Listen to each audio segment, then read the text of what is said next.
finalement. Bruno est professeur au grand séminaire à Namur, mais il est originaire de Sugny. C'est Sugny. Hein? Il est aussi responsable d'animation théologique pour des prêtres et des laïcs. Notamment, il entretient bien sûr la réflexion à Haute-Rotte, où on se réunit régulièrement, notamment monsieur le doyen de Messancy. Bruno aussi doyen de Leuze, mais comme le doyen de Messancy, ils vont bientôt perdre leur titre parce que on regroupe les doyennés maintenant et ils vont se retrouver dans un doyenné du nord de Namur, c'est ça? SB Namuroise. SB Namuroise. Un beau nom. Voilà, je lui fais confiance pour nous entretenir un peu.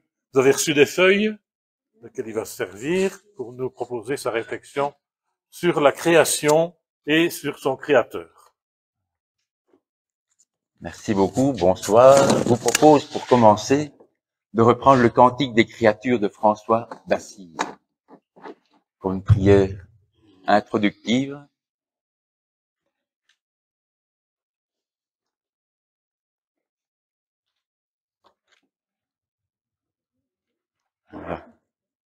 Très haut, tout-puissant, bon Seigneur, à toi sont les louanges, la gloire et l'honneur et toute bénédiction. À toi seul, très haut, ils conviennent, et nul homme n'est digne de te mentionner. Loué sois-tu, mon Seigneur, avec toutes tes créatures, spécialement Monsieur Frère Soleil, lequel est le jour, et par lui tu nous illumines. Et il est beau et rayonnant avec grande splendeur. De toi, très haut, il porte la signification. Loué sois-tu, mon Seigneur, par sœur lune et les étoiles. Dans le ciel, tu les as formées claires, précieuses et belles. Loué sois-tu, mon Seigneur, par frère vent, et par l'air et les nuages, et le ciel serein et tout temps, par lesquels à tes créatures tu donnes soutien. Loué sois-tu, mon Seigneur, par sœur eau, laquelle est très utile et humble et précieuse et chaste. Loué sois-tu, mon Seigneur, par frère feu, par lequel tu illumines dans la nuit, et il est beau et joyeux et robuste et fort. Loué sois-tu, mon Seigneur, par sœur notre mère terre, laquelle nous soutient et nous gouverne, et produit divers fruits avec les fleurs colorées et l'herbe. Loué sois-tu, mon Seigneur, par ceux qui pardonnent pour ton amour et supportent maladies et tribulations. Heureux ceux qui les supporteront en paix, car par toi, très haut, ils seront couronnés. Loué sois-tu, mon Seigneur, par sœur notre mort corporelle, à laquelle nul homme vivant ne peut échapper. Malheur à ceux qui mourront dans les péchés mortels. Heureux ceux qu'elle trouvera dans les très hautes volontés, car la seconde mort ne leur fera pas mal. Louez et bénissez mon Seigneur, et rendez-lui grâce, et servez-le avec grande humilité. On pourrait faire l'exégèse de ce cantique, montrer que on part de très haut pour arriver à l'humilité. Il y a comme un mouvement de kénose, et que par rapport aux petits oiseaux et toutes les bestioles dont on parle dans la Genèse, il y a bien juste les fleurs, il n'y a pas tant que ça, mais donc il y a frère vent, l'eau, le feu, des éléments qui donnent un petit peu le cadre, commençant par frère soleil, qui est comme un signe bien de la lumière du Créateur. Alors on va parler de création, du Créateur. Parlera-t-on plutôt, n'entendez pas. Ah oui, il faut vraiment que je m'applique à faire raisonner. Oui. Ah oui. Oui. Parlera-t-on vraiment d'écologie? C'est peut-être un petit peu différent, suivant les mots.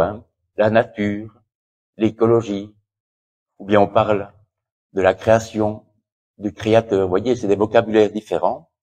Avec François, on est en plein dans le cantique des créatures. On s'adresse au Très-Haut, au Seigneur. Alors aussi, quelque chose d'important, c'est de louer le Seigneur, de voir les ressources qu'il y a dans la louange. Et je voudrais mesurer la portée de la louange. Imaginez dans le monde moderne, qu'est-ce que ça veut dire? Une attitude qui pourrait passer pour complètement inutile, si on cherche les performances, le rendement, la louange, à quoi bon? S'il croit plutôt qu'il faut être à même de tout gérer. Mais on se rend compte bien souvent qu'en cherchant dans un certain registre des solutions, il y a d'autres registres auxquels on devient sourd. Alors à force de présenter des solutions technologiques, hein, qu'est-ce qu'il en est finalement du point de vue plus existentiel, spirituel? Alors, vous voyez, il y a comme deux registres, et quand on parle de louange, on arrive à quelque chose peut-être de gratuit. On va voir toute l'importance de la gratitude. On dit à quoi ça sert, mais il y a peut-être une issue qui se profile par rapport à bien des crises qui peut-être sont matérielles, sont peut-être dans les conditions plus concrètes de la vie, mais qui se répercutent ô combien sur un malaise de la société, sur de l'anxiété. On parle d'éco-anxiété.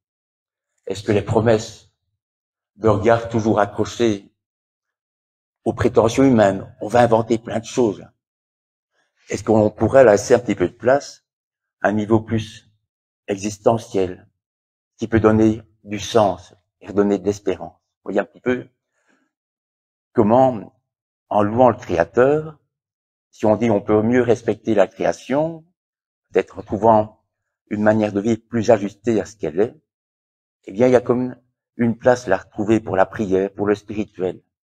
Le spirituel, donc, il y a toutes des modes, hein. Tout un temps, il y a une sorte d'approche un petit peu new age, comme ça, syncrétiste, hein, à décrocher en tout cas de la société avec tout ce qu'il y avait de normes et de modes. Alors je voudrais d'abord parcourir un petit peu ce qu'on va voir, louer. Ça renvoie à la gratitude. Et donc, opposé à ça, il y a l'économie. Donc, louer, en montrant que ça se distingue vraiment de la logique économique. Louer, c'est remercier quelqu'un, c'est se tourner vers quelqu'un. Alors, il y a un mot important, c'est la reconnaissance. La reconnaissance de ce quelqu'un. On croit, on ne croit pas, c'est peut-être difficile aujourd'hui d'en parler publiquement. Et pourtant, peut-être la conviction qui fait qu'on entre dans la louange, qu'on ouvre la porte de la gratitude, eh bien, ça peut apporter beaucoup, même au niveau social, au niveau public, au niveau, pour nous chrétiens. D'abord, peut-être un témoignage d'une vie haute qui s'ancre dans la louange. Alors, on peut se dire, ben oui, par rapport à bien des discours écologiques, qui sont utiles, des constats, indispensables, même comme prise de conscience, il y a là, au niveau des attitudes du croyant, porté par tout le message du christianisme, quelque chose d'autre, une autre orientation, dès que l'on parle de créateur, de créature. On loue le créateur pour les créatures. On se fait même l'intermédiaire, c'est un sens de la spiritualité chrétienne, un petit peu l'homme médiateur comme être spirituel de tout ce qui existe, hein, qui voit là comme un signe de la beauté de Dieu, de la bonté de Dieu, et qui le lui retourne à travers la louange. Hein, c'est plus du tout le comment ça fonctionne, c'est pas ça qui importe, mais c'est plutôt le sens d'un don qui se laisse lire à travers les créatures. Alors, et les créatures, ça nous rend ce don plus proche, ça nous le rend bien présent, bien concret. Et en même temps, c'est vrai que les créatures en sont autres, dignes de respect, mais autrement, occasion d'un merci, d'une gratitude, d'une louange. On a souvent enfermé le christianisme dans des caricatures, hein, de repos, de domination. Alors, c'est vrai que ça peut le parasiter, peut-être voir aussi la culpabilité, la peur, etc. Mais ici, on va se laisser inviter avec quelqu'un comme François d'Assise, avec ce cantique, avec l'invitation à la louange, relayée par Laudato Si, hein, Laudate Dominum, eh bien, se laisser porter tout simplement un chemin qui est celui où on reconnaît que le Seigneur est bon. Un chemin d'évangile, une bonne nouvelle. Alors certains diront, oui, mais l'évangile, qu'est-ce qu'il nous dit exactement par rapport à la création? Pas toujours grand-chose par rapport au souci écologique. Oui, mais je crois que la louange et la manière de dire, il y a quelqu'un qui vient nous manifester que Dieu prend soin de nous, qu'il nous sauve, ça nous invite vraiment à voir tout ça autrement. L'évangile, c'est parce qu'on en a fait souvent, à une sorte de morale plaquée sur des attitudes. Non, s'alimenter le désir d'une vie en plénitude, vivre pleinement. Et tout ça, ça suppose des liens de foi, des liens de charité. Et le discours chrétien, je crois qu'il peut donner à l'homme dans le monde une position centrale, sans qu'il soit taxé sans qu'il soit taxé directement de bourreau, de celui qui détruit. Centrale, mais en même temps, parce quoi? Parce qu'il est là, en lien par la foi, par la charité, autrement. Sentir qu'il y a, dans le sens de l'alliance que nous dévoile la Bible, l'histoire d'un salut, l'histoire d'une régénération, l'histoire d'une nouveauté, l'histoire qui continue avec une espérance, qui touche qui nous sommes, des êtres en lien, qui espèrent et qui sont toujours désireux d'une plus grande communion. Voilà ce discours, l'évangile, puis la manière de le sentir présent aussi dans nos préoccupations, comme le pape le dit dans Laudate aussi, il attire notre attention et notre désir.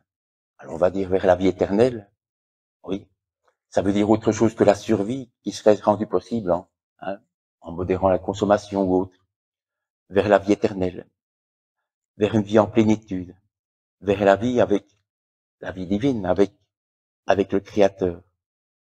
Alors on voit toutes sortes de différences de discours, recevoir la vie éternelle, une vie en plénitude, qui s'ouvre tout humblement à la vie avec Dieu, à la vie en Dieu, mais redécouvrir par là ce que nous, des terriens, nous pouvons vivre simplement dans la communion avec nos frères et sœurs.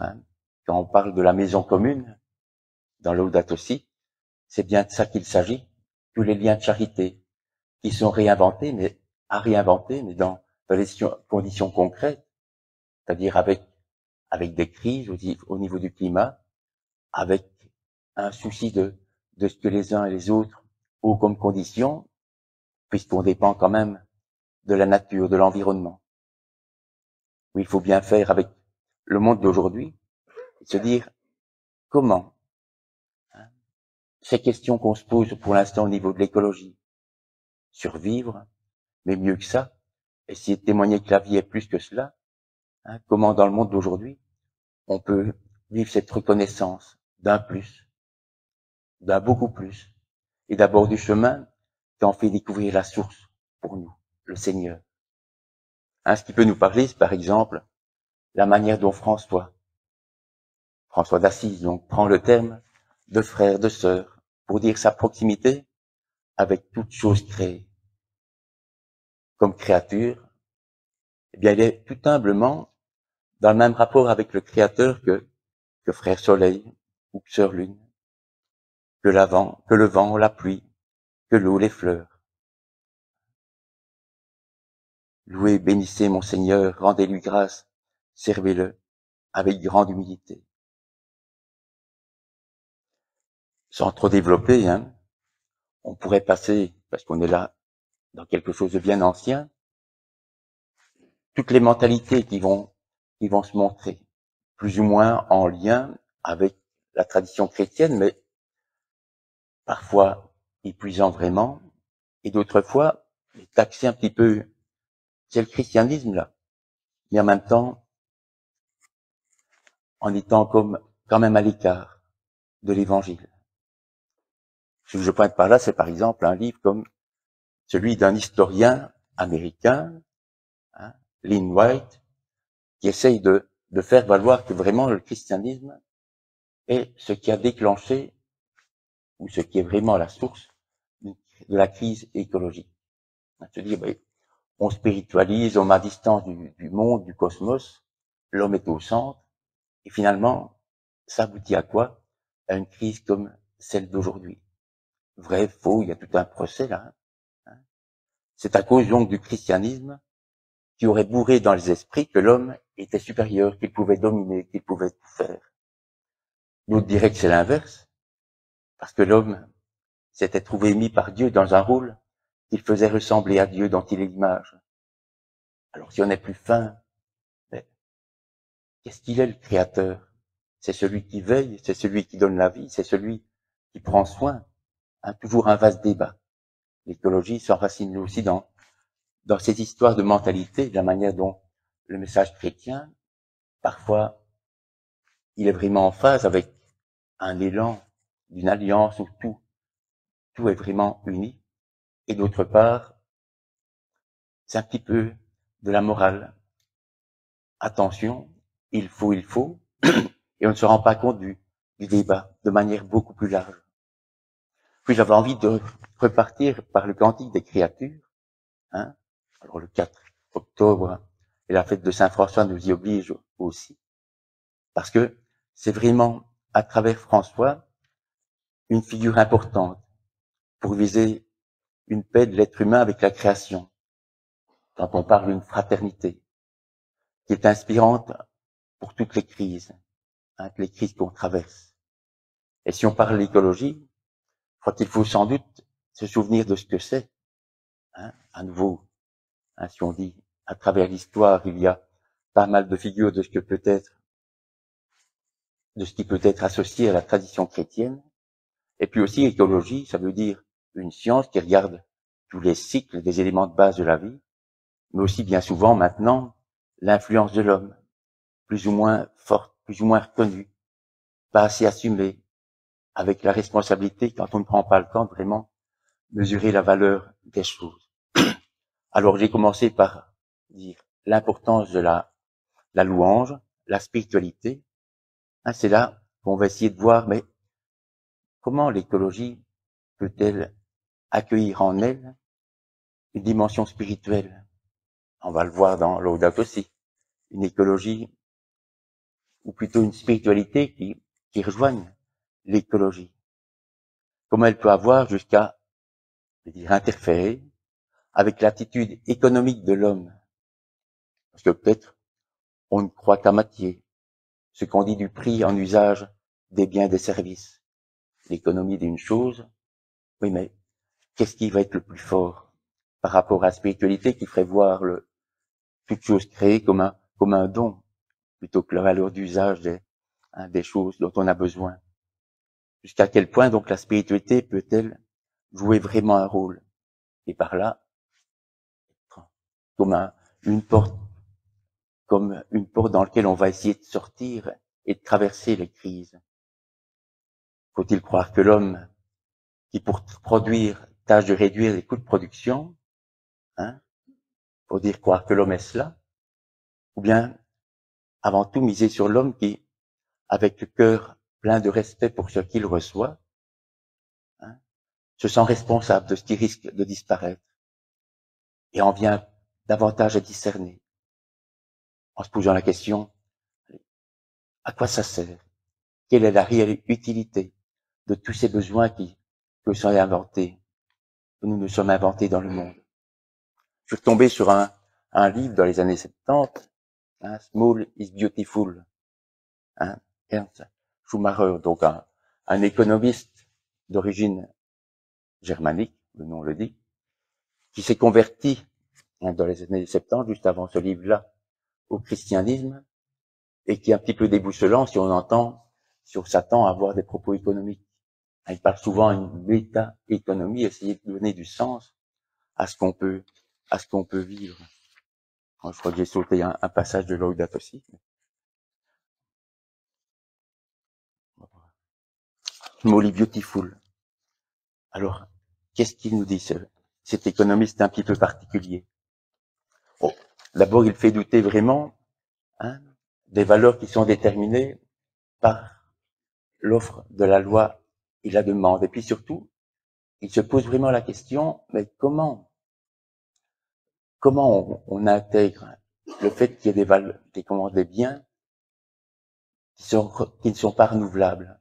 Il y a directement des questions qui anticipent très fort beaucoup de raisonnements qui sont déjà aujourd'hui en application. Alors, on est dans les années 70, on n'est pas encore en plein dans une crise aussi prégnante que maintenant, mais donc, comment prendre en compte vraiment la rareté ou le caractère non renouvelable? Mais surtout, cet économiste, il essaye de dire, et comment donner la paix? Vous me direz, est-ce que c'est question d'économiste? Ou bien, est-ce qu'il n'y a pas d'abord une richesse? C'est l'éducation. Une manière de pouvoir décoller d'une vision purement économiste pour dire qu'il y a aussi d'autres biens. Que si on se met juste à la recherche des biens matériels, ils ne combleront jamais la soif d'infini. Parce qu'il y a des biens spirituels et que la paix est de cet ordre-là. Donc voilà une leçon de bon sens. Et même sans aller directement dans une tradition religieuse, il nous dit l'importance de la sagesse. Que tout ça se répercute bien vite sur la manière de vivre ensemble. Si on voit les sociétés, avant même qu'il y ait des crises écologiques, au sens fort, combien par mauvais usage de la terre, eh bien, se sont succédés et arrivaient à décliner parce que tout s'emboîtait sur ce mauvais usage de la terre et le manque de respect. Dominer le monde, c'est bien souvent ce qu'on a pointé, mais dominer le monde, nous dit-il, quand on cherche la sainteté, c'est tout autre chose. C'est dépasser les lois du monde où la cupidité et l'envie font replonger nécessairement dans des luttes, dans des compétitions et de la violence. Vous voyez ce livre, retrouvons une échelle en cherchant la paix. Ça permet par exemple de redécouvrir la valeur de la terre, de repenser autrement l'agriculture, que toutes ces versions, c'est directement une logique industrielle qui masque réellement le bien qu'est la terre. La terre, notre sœur, a une valeur intrinsèque, nous dit-il. Sans en faire une divinité féminine, mais parce qu'elle dit quelque chose de la fécondité et de la gratitude à laquelle elle invite. Elle invite à prendre soin, elle invite à l'attention, à reconnaître notre dépendance, nos liens. Pour le dire, pour le reconnaître, c'est vrai, avec Schumacher, il faut dire qu'une ressource première, c'est l'éducation. Et que d'une bonne éducation, on peut ramener l'économie à son vrai rôle. Non pas ce qu'il faut faire de par son caractère essentiel ou non, mais faire. Trouver vraiment. L'économie est incapable de décréter ce qui est vraiment essentiel. Alors, vous voyez, je parle d'agriculture, de la valeur de la terre. C'est vrai qu'on caricature parfois un petit peu les écologistes qui vont cultiver leurs légumes, qui vont se passionner pour le jardin, mais je crois qu'il y a vraiment là une expérience à faire pour se sentir lié avec quelque chose de fondamental, de concret et de charnel à travers la découverte de la valeur de la terre et voir aussi par rapport à une logique où tout est artificiel, de voir que la terre c'est aussi quelque chose de vivant. Ça bouge, il y a on ne peut pas la neutraliser par toutes sortes de produits et ensuite espérer qu'elle vivra. Non, la terre est à respecter avec toute la complexité qu'elle représente. Je vais reprendre la louange en disant, et la terre, si on la reconnaît comme généreuse, plutôt que la prendre comme quelque chose qui est soumis et à laquelle on va mettre autant d'engrais, autant d'inventions, d'artifices pour qu'elle produise. Si on reconnaît qu'elle est généreuse, ça change complètement l'orientation et nous voilà dans cette veine de la louange, dans cette veine où on redécouvre ce que l'Évangile nous invite à accueillir. Dans Laudato aussi, le pape François montre vraiment tout ce qu'il y a à recevoir quand on prend une attitude de foi, une attitude humble et respectueuse, qui fait accueillir de l'évangile réellement un appel à la conversion, mais qui fait changer aussi notre regard et bien des choses dans la vie. Elle nous dit quelque part dans Laudato Si, l'évangile a des conséquences sur notre façon de penser, de sentir, de vivre. Il ne s'agit pas de parler tant d'idées, mais surtout de motivations qui naissent de la spiritualité pour alimenter la passion de la préservation du monde. Vous voyez, on pensait peut-être l'évangile, ah oui, il faudra, etc. Mais non, une passion, un désir, et même que avoir souci du monde, le respecter et s'engager pour qu'il continue à tourner, pour le dire comme ça peut être une passion que l'évangile vient faire renaître. Si on peut parler de conversion écologique, je crois qu'il ne faut pas, de manière stéréotypée, voir, comme je le disais tout à l'heure, bon, on va devenir maraîcher ou on va trouver son jardin et tout ira. Mais on doit parler d'une conversion dans un monde où bien des choses sont reliées. L'encyclique Laudato Si le redit souvent. Donc ça va bien plus loin, ça va jusqu'à toute la dimension politique, sociale, qui est tout autant concernée par le milieu de vie où on est. Alors, c'est pas toujours évident de dire, et l'environnement, et comment les décisions politiques rejoignent ce souci. Il faut repartir, je crois, de la base, et je crois qu'une dimension chrétienne fait trouver qu'il y a une motivation, qu'il y a des enjeux, mais qu'on peut vraiment aller plus loin qu'avec cette motivation que l'évangile nous fait redécouvrir. Je crois qu'il y a une manière d'accueillir, une manière plus juste, bien des questions que l'écologie nous pose. Et de se dire aussi comment les situer par rapport à ce que nous sommes les uns pour les autres, la dimension sociale. C'est le pape François qui dit que vraiment tout est lié, et donc Laudato Si, c'est une encyclique sur l'écologie, si on veut, mais aussi c'est un document qui concerne la société, qui concerne le bien de tous, le bien commun. On peut accueillir de certains une manière comme ça de situer les questions écologiques. Finalement, ne sont-elles pas surtout là en raison du désordre économique d'une activité humaine, un désordre économique, parce qu'on ne respecte ni l'humanité des hommes, ni la justice,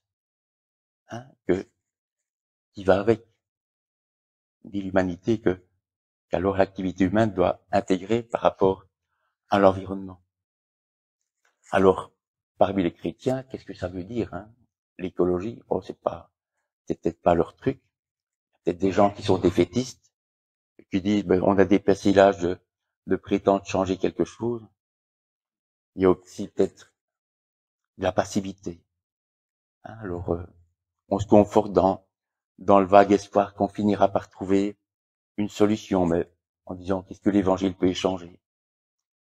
Avec le pape, je crois que on peut vraiment dire, oui, l'évangile lui-même a des ressources pour fonder une véritable conversion, et cette conversion, elle se vit dans les conditions qui sont les nôtres, et ça prendra aussi à cœur ce souci de l'écologie.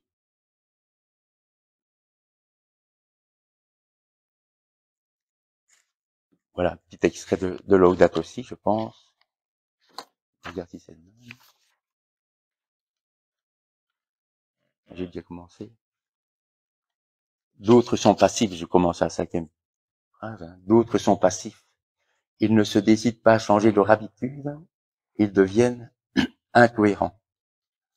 Ils ont donc besoin d'une conversion écologique qui implique de laisser jaillir toutes les conséquences de leur rencontre avec Jésus-Christ sur les relations avec le monde qui les entoure.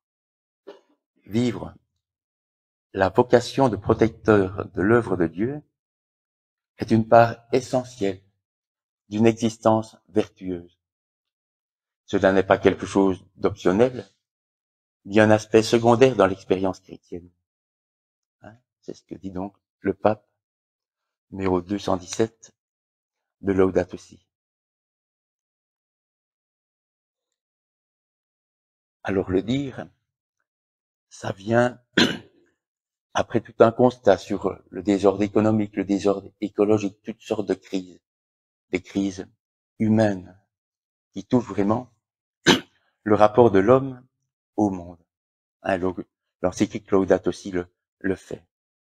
Pas de quoi louer le Créateur peut-être, et pourtant si, parce que la louange, c'est sans doute une piste, une voie pour dire vraiment la reconnaissance de qui on est par rapport à Dieu, la reconnaissance de qui on est les uns les autres, et la reconnaissance d'un don aussi, par rapport au calcul, par rapport à l'économie, par rapport à une manière de trop faire entrer simplement dans des regards trop humains, trop calculés.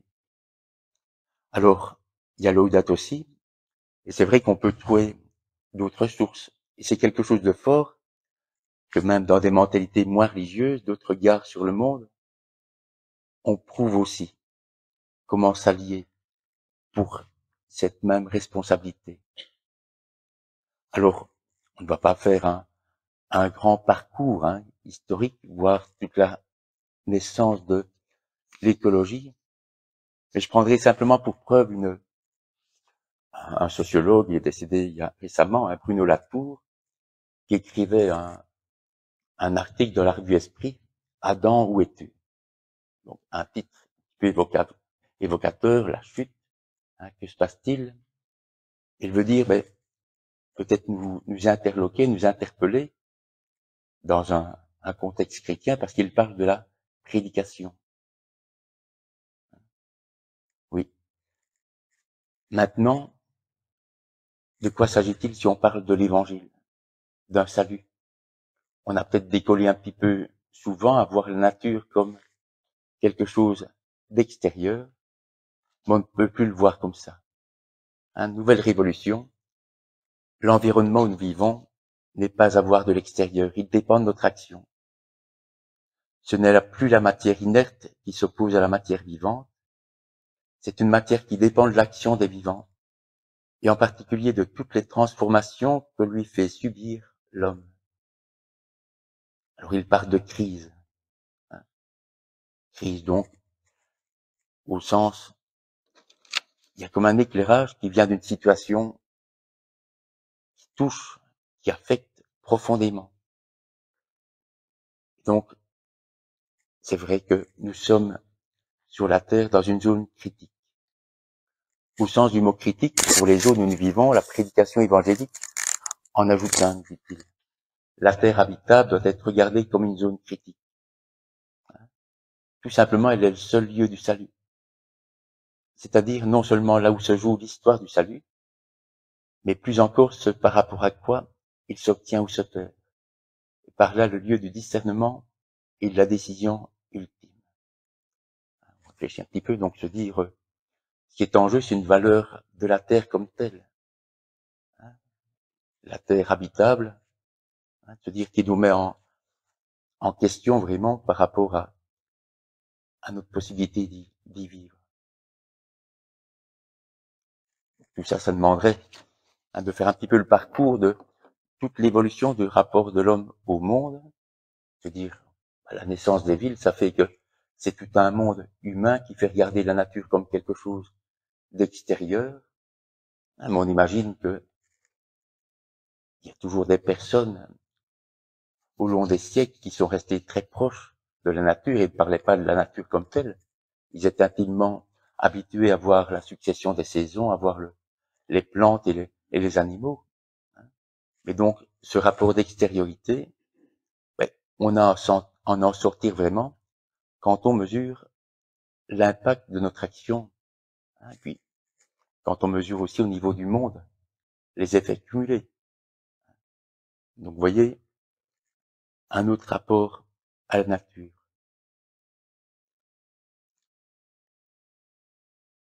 Alors c'est tout un cadre. On parlerait du cosmos, hein, et c'est important de se dire, mais comment le monde a changé pour ceux qui l'habitent.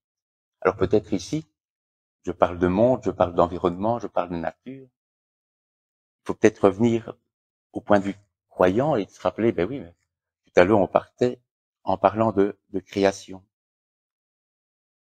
Et on parlait du cantique des créatures, qui renvoie plutôt la création au don de l'existence.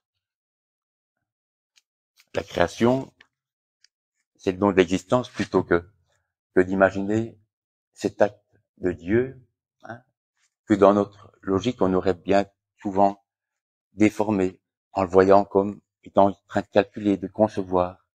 Beaucoup de font débat. Revenons plutôt donc à ce que notre rapport au monde peut retrouver en se référant à un créateur, à une créature qui se rapporte, hein, à son créateur. Et c'est inspirant à plus d'un titre. Elle fait que ce rapport se vit dans la reconnaissance, dans la gratitude. Souvent, c'est vrai qu'on parle de création, on se perd dans des débats, hein, avec la science. Oui, mais je suis scientifique. Hein. Et quoi alors? Solution de l'écologie, ça se revit avec des calculs, avec des indices, hein, qu'on regarde pour les spécialistes, pour les experts, et le monsieur tout le monde, qu'est-ce qu'il y peut? Non, je crois que vraiment, quand on parle de la création, on peut vraiment se laisser réorienter vers d'autres débats.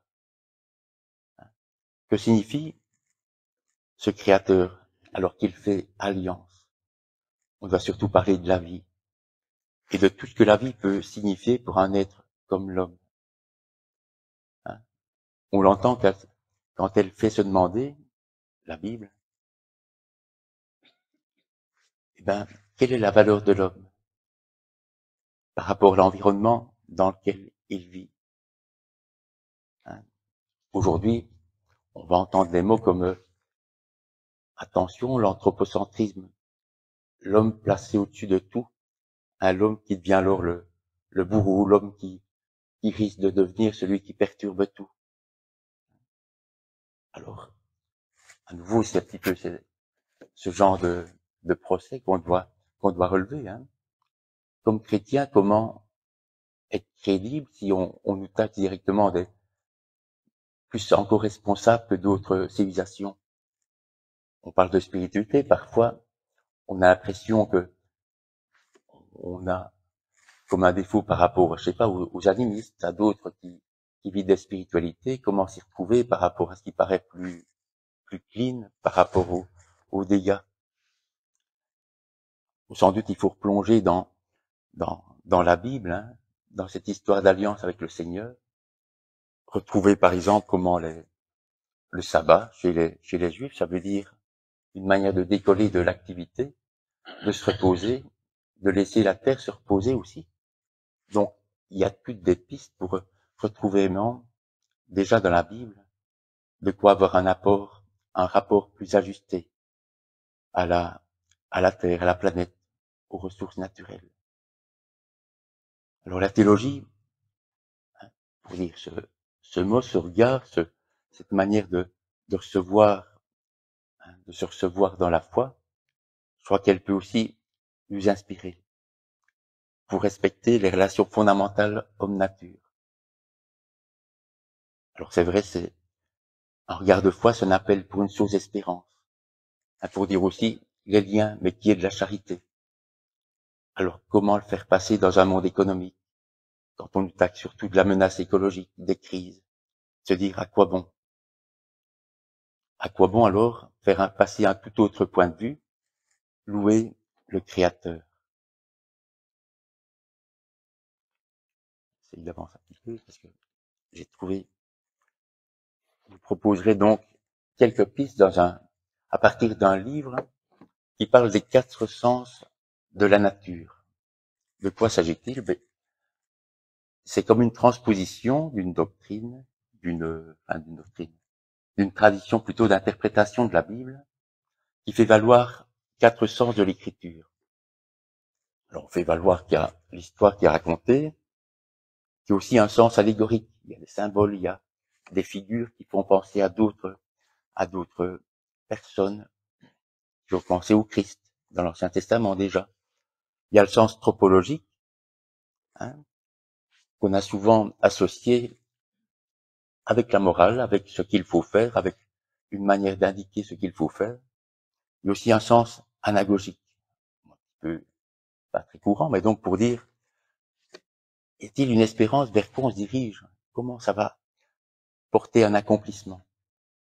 Et Pascalide, qui écrit ce livre, se dit, avec une intuition, mais n'y a-t-il pas plusieurs sens aussi pour relire la nature, relire ce qu'elle veut nous dire, pour découvrir dans la nature autre chose que, attention, hein, il faut connaître tout de la nature pour trouver des solutions techniques pour préserver la nature. Attention de plaquer un sens moral pour ne pas que, à nouveau, ça soit culpabilisant, que l'écologie devienne ce discours où on se sent gêné chaque fois que on consomme plus que les autres. Oui, il y a comme une source là pour essayer de revoir, à travers le message chrétien, une autre manière de regarder la nature, de regarder la création, avec une grande place cessée à la gratitude. La gratitude, donc, qui fait dire, il faut remercier celui qui donne à l'homme d'être inventif, de se recevoir dans la création en découvrant que cette création est dans un devenir. Il ne peut se lire qu'avec des yeux attentifs à la créativité. Hein, c'est une manière de dire, par exemple, qu'est-ce qu'il faut penser de la technique? Y a-t-il une gratitude pour la technique alors que certains diraient, attention, écologie, hein, on doit vraiment sortir de la technique, s'en méfier comme de la peste. Mais sans doute pas, hein. Mais bien sûr, la technique, on sent bien qu'il faut un usage sage, et que s'il y a l'imaginaire du profit, l'imaginaire de l'économie et de supplanter le concurrent avec des prix de production inférieurs, mais cette technique, ça devient comme un monstre. Ça devient vraiment le fléau pour l'environnement. Donc, c'est important de trouver cette sagesse, de puiser dans différents sens, hein, et de voir que la nature nous parle de manière différente. Pas seulement le sens assez spontanément qu'on cherche à déchiffrer en disant je vais comprendre comment ça fonctionne, hein, qu'on disait avec au moment de Descartes ou bien Francis Bacon dans la modernité au début, à se dire comment on va être maître de la nature. C'était souvent, hein, il faut tout comprendre et faire fonctionner les choses en fonction des règles qu'on a découvertes. Et c'était à la fois de la curiosité, mais en même temps, il fallait peut-être mesurer quelle était à ce moment-là la visée ultime. Bacon, par exemple, c'était pour appliquer plus de charité, comprendre comment résoudre hein, pour aider le prochain, faire usage de la nature. Alors c'est tout autre, hein, à nouveau nous revient hein, le sens des lois économiques qu'on met derrière l'usage qu'on fait des biens et de ce qu'on a pu développer avec la technique. Le sens de la nature, hein, il y a un sens allégorique pour dire, mais comment ça nous parle de Dieu, ça nous parle de l'homme. Et là, c'est comme la réponse à tout ce qu'on pourrait taxer de l'homme de bourreau de la nature, parce qu'il est celui qui domine toute chose. Alors des spirituels vont nous dire, il y a en l'homme comme un univers, il y a un lien très profond qui est là parce que il voit à travers la nature ce qu'il y a de donné. Alors à nouveau, on a déjà évoqué, hein, c'est important de voir la différence entre l'économie et voir que tout a un prix, qu'il faut lutter pour en sortir en fonction de ce qu'on a sur son compte en banque, de l'homme producteur qui essaye d'être concurrent, et de voir la générosité, et de voir qu'il y a un sens à recevoir, à louer, et aussi par là, sans doute en recevant, à partager. Si on parle de morale, avec le sens anthropologique, vous voyez, il y a le risque de l'écologisme moralisant, de la manière de se sentir chaque fois mal du fait qu'il y a une crise et que nous en sommes responsables. Alors sans doute pour là, comment réouvrir l'espérance, comment sortir de de ce reproche qu'on peut souvent faire au discours écologique, hein. Il est moralisateur et que peut-être à se sentir plus pur, de moins consommer, hein, il y aura comme des catégories entre des personnes et que c'est pas ça qui va fédérer pour avancer dans une véritable piste pour sortir de la crise écologique.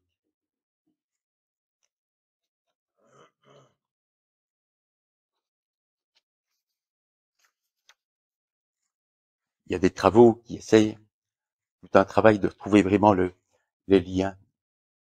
Et c'est sans doute une piste, plutôt que l'écologie comme une manière de dire on se donne le nom d'écologie et c'est avant tout au niveau de la technique, c'est retrouver vraiment dans la gratitude une manière de refaire des liens avec le milieu où on est, hein, de retrouver comment louer le Créateur, redécouvrir comment il est derrière celui qu'on reçoit.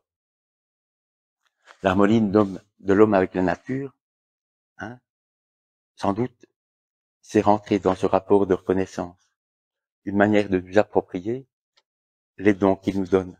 S'approprier, non pas c'est pour moi, mais de se dire tout un dynamisme, que la création est un être est quelque chose en devenir, est quelque chose qui vit, et que nous sommes dans ce dynamisme.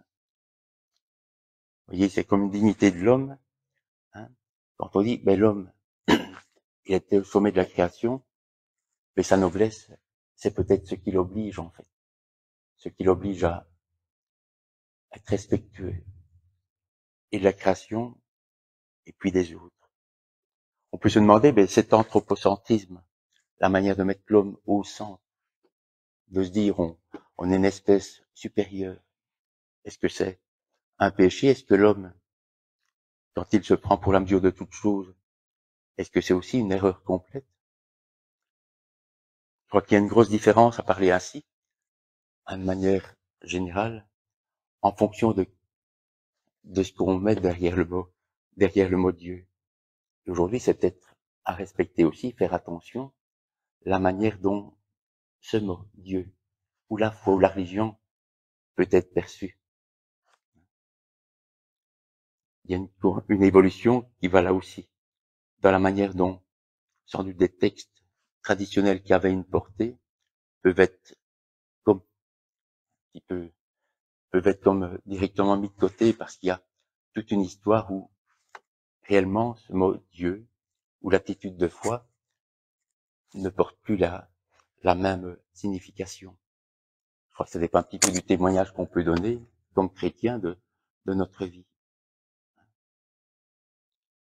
À nouveau, on revient avec cette manière dont il faut vraiment une attitude de conversion. Vous voyez, la conversion, c'est pas seulement dire il faut agir, il faut pas laisser les choses se gâter. Le il faut d'un engagement, ça engendrait de la culpabilité. Je crois que c'est aussi d'abord intégrer un petit peu tout ce qu'on peut éprouver comme sentiment. Il y a culpabilité, il peut y avoir de la colère, un sentiment d'injustice, du désespoir, manière de s'interdire qu'un avenir soit possible. Il y a de l'impuissance tout autant ressentie.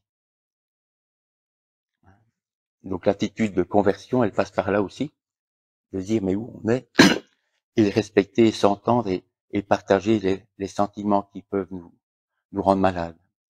Les intégrer, mais aussi capter, sans doute dans ces sentiments, qu'il y a une énergie d'un être vivant qui crie en nous, hein, capter l'énergie et on peut en capter la force. La tristesse, ça peut conduire à l'impuissance, mais elle peut aussi se laisser transformer par la compassion. Elle peut aussi se doubler de l'amour, qui pousse à se donner, à s'engager. On peut avoir de la colère, se dire, mais qu'est-ce qu'on fait? Et le monde, comment tourne-t-il de la colère? Mais il faudra la guérir aussi pour qu'elle ne devienne pas de la violence. Quand on s'en prendrait pour une victime, des ambitions des autres. La colère, elle peut intégrer la justice aussi et devenir une force d'engagement. J'évoque aussi la culpabilité, mais c'est important de voir que le message chrétien, il met en évidence, par rapport à la culpabilité, la force du pardon, comme une nouvelle naissance. C'est la source d'une espérance. Et je crois que toutes ces dimensions-là, la compassion par rapport à la tristesse, le pardon qui rouvre l'espérance par rapport à la culpabilité, c'est vraiment la conversion écologique. Découvrir un pardon qui donne dans une solidarité avec tout ce qui est blessé, puis qui ouvre aussi un engagement pour ne pas construire, entretenir.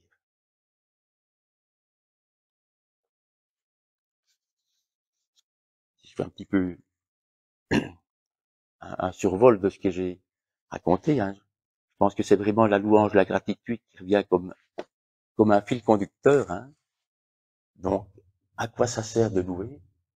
Mais c'est peut-être déjà, pour certains, le fruit d'une conversion de pouvoir louer. Donc, il y a tout un préalable. Peut-être que ça passe par le pardon, par une manière de sentir combien nous avons à redécouvrir la force de la miséricorde, de la compassion, quand il y a de la colère, de la culpabilité, à redécouvrir tout ce que le message du salut, du christianisme peut nous ouvrir.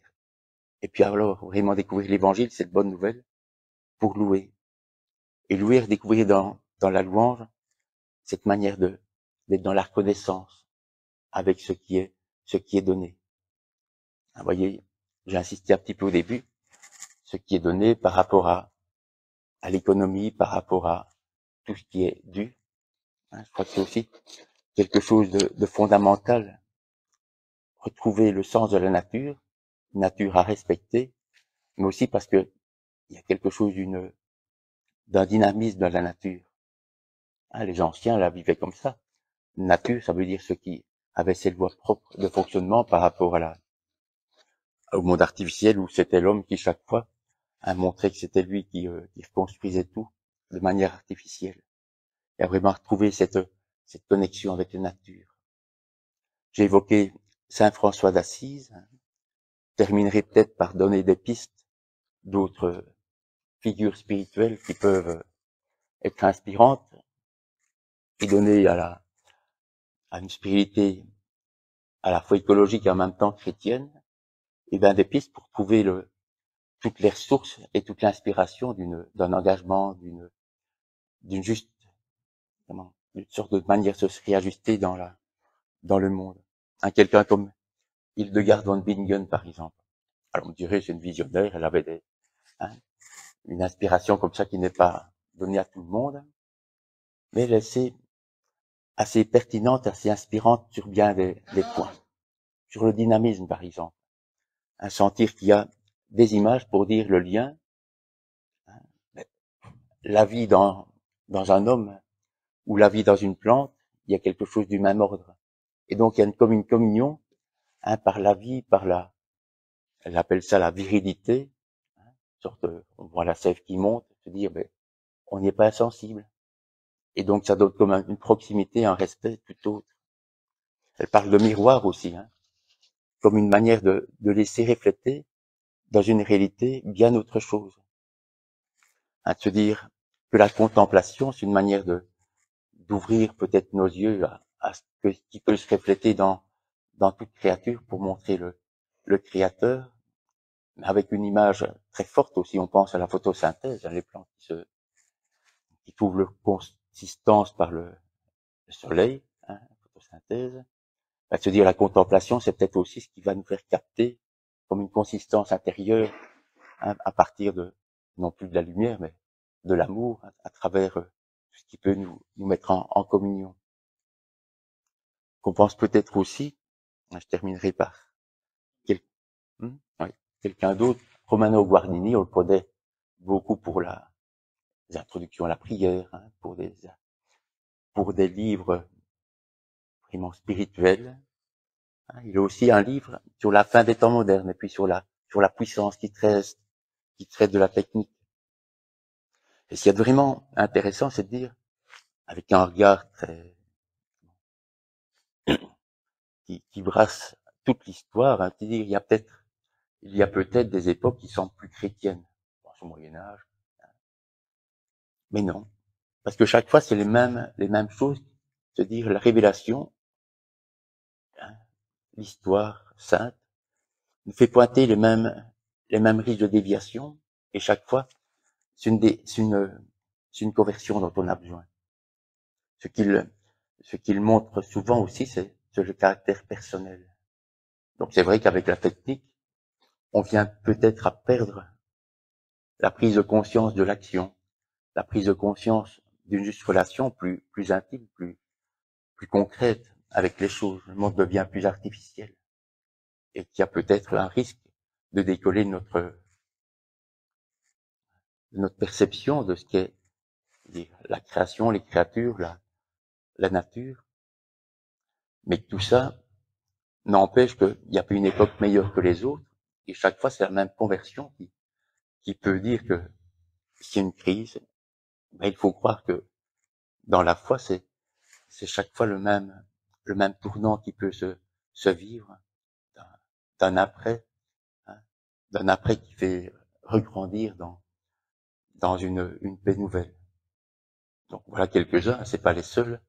On peut penser aussi à toutes sortes de parcours avec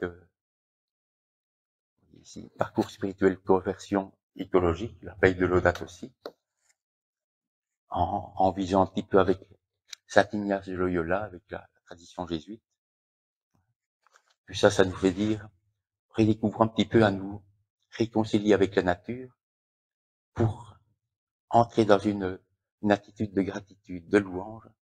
Et alors, sans doute qu'il y a comme une vie nouvelle qui sera réamorcée, un engagement nouveau alors qui sera à nouveau possible, réajusté par rapport à non seulement à la nature, par rapport à chaque créature, mais aussi par rapport à nos frères et sœurs.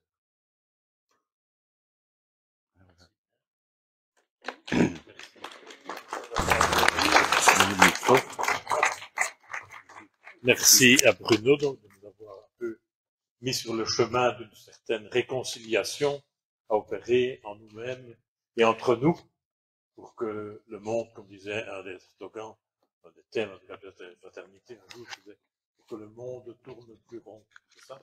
Plus juste, plus rond. Donc d'abord quelques minutes maintenant, si vous voulez vous parler entre vous, éventuellement échanger sur ce que vous avez retenu, ce que vous comprenez de la réconciliation qui nous est demandée, et puis éventuellement vous poser des questions à Bruno. D'accord?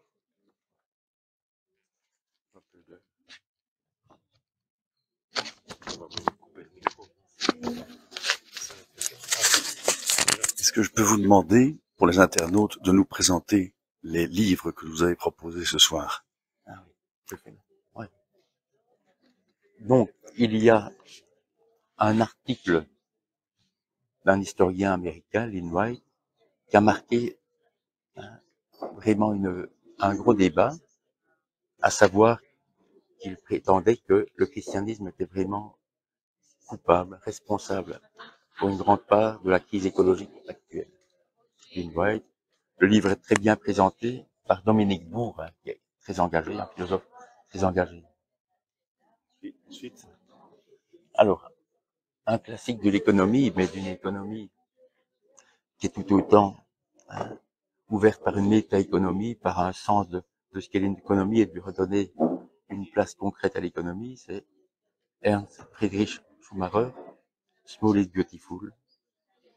On voit une grande sagesse, montrant la valeur de la terre, puisant beaucoup dans l'exemple de l'agriculture, un exemple concret où retrouver la vraie valeur des choses, faisant la différence aussi entre les lois de l'économie et simplement le bon sens qui fait chercher la paix et à travers la sagesse.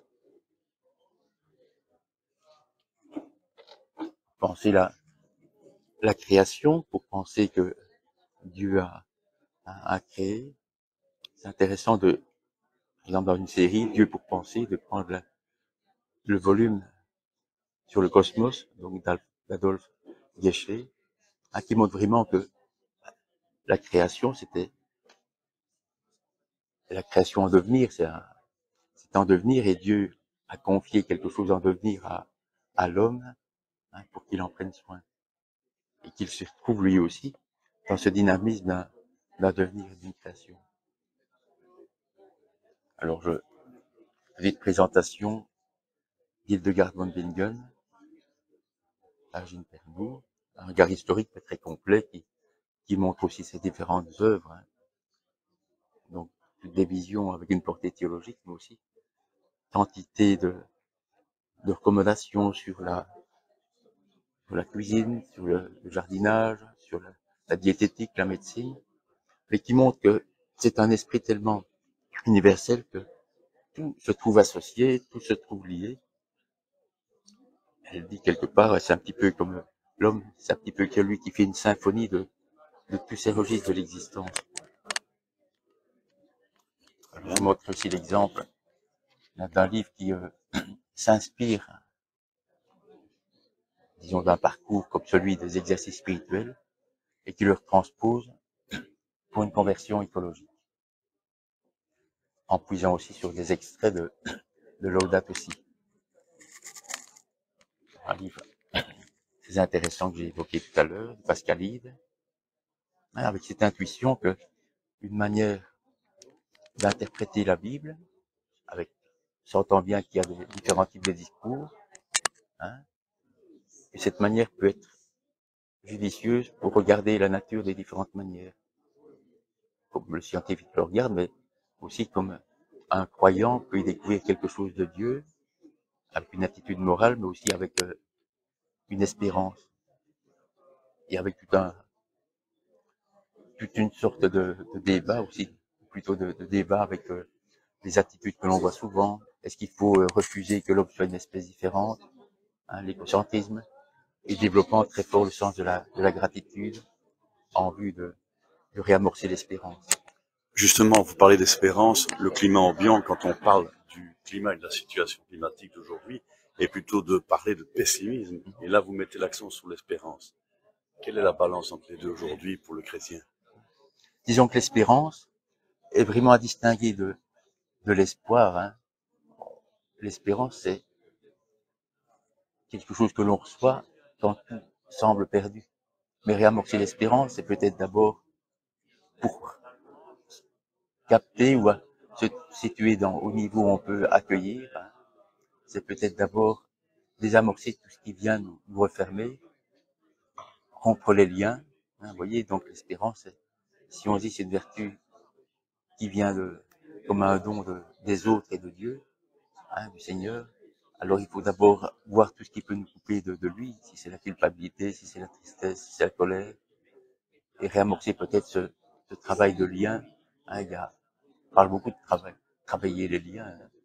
Donc je crois il y a des conditions préalables pour dire on reçoit alors l'espérance et trouver qu'il y a comme une ressource qui nous est donnée, là on pensait que plus rien n'était possible. Très bien. Merci bien. Voilà, ceci termine la partie en direct sur notre Facebook et en différé plus tard sur YouTube de cette conférence que vous pourrez donc revoir à loisir.